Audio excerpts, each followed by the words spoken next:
Avec Teams, il est possible de faire de la gestion de classe, gestion de travaux, de la visioconférence et du clavardage en privé.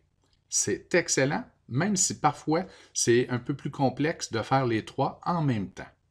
Du côté de Google, Classroom ne fait que de la gestion de classe, gestion de travaux.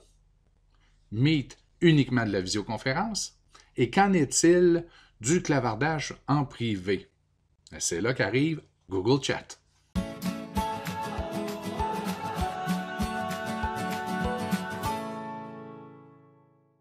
Vous utilisez Google Classroom et vous aimez bien la plateforme puisqu'elle ne sert qu'à une chose, c'est de faire de la gestion de classe, de la gestion de travaux.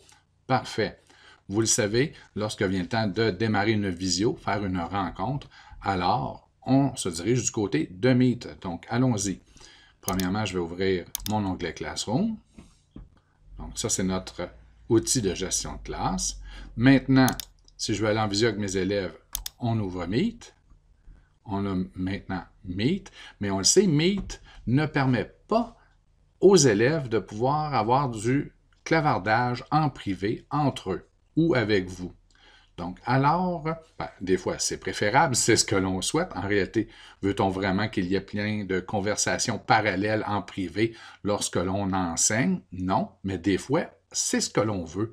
Alors, comment peuvent faire les élèves pour démarrer un clavardage en privé? C'est simplement de se diriger sur le lanceur d'application, choisir Google Chat, on ouvre une troisième fenêtre, un troisième onglet, et vous avez votre clavardage. Je vais même changer la dimension des fenêtres. Je pourrais avoir ici ma fenêtre de clavardage, Google Meet pour ma visio ici, on va la placer à droite, et Classroom à gauche, pardon, et Classroom à droite, et je vais même rapetisser la fenêtre. Donc, pourquoi pas?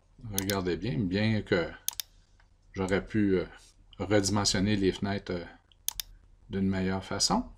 Mais vous avez votre élève ici qui a sa visioconférence à la moitié de l'écran, qui a quand même accès à ses documents ici à partir de Classroom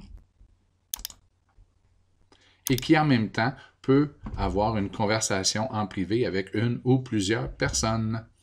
Donc oui, c'est possible et ce n'est pas si complexe. Vous n'avez qu'à ouvrir 3 onglets différents. Vous pouvez les séparer comme ça à l'écran ou tout simplement les laisser dans la même fenêtre, donc 3 onglets, et basculer de un à l'autre très facilement. Vous savez qu'avec un ordinateur ou un Chromebook, si vous faites CTRL 1, ça va au premier onglet, CTRL 2, CTRL 3 et ainsi de suite. On peut passer rapidement d'un onglet à l'autre. Donc, oui, avec les outils Google, il est possible de clavarder, de suivre une visio et de travailler dans Classroom en même temps. Bon partage, bon travail!